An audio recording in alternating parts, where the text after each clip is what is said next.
Okay, kat sini saya nak tunjuk macam mana nak scale title block. Mula sekali awak kena ambil title block yang saiz 420297. Contoh yang ni lah. Okay, awak ambil, awak copy title block yang amali 1, 2 atau 3 tu. Awak copy, awak paste dekat sini. Awak paste. Okay, so title block tadi kita copy tadi. So dalam dia awak padam lah. Ok, so lah ni untuk amali 4 kita nak buat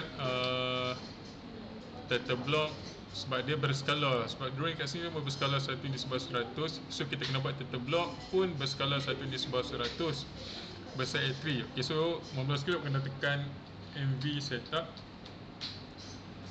Lepas tu tekan no. Lepas tu tekan D.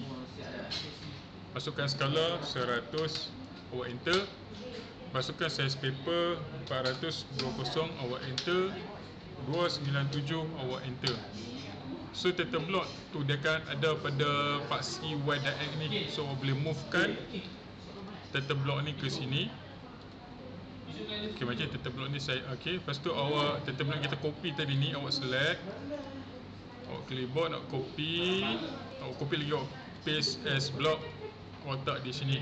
Ok, lepas tu title block yang kecil ni awak movekan. Pastikan ambil point di hujung title block di bawah ni. Di sini, klik di sini, letak pada title block di sini, letak di hujung juga macam ni.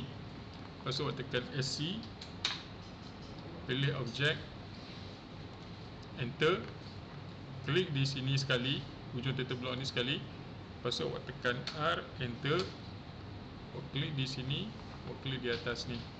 Lepas tu awak tarik sampai hujung ni macam tu. Okay, lepas tu kalau awak nak edit title block ni, awak kena explode, EXPLODE, explode,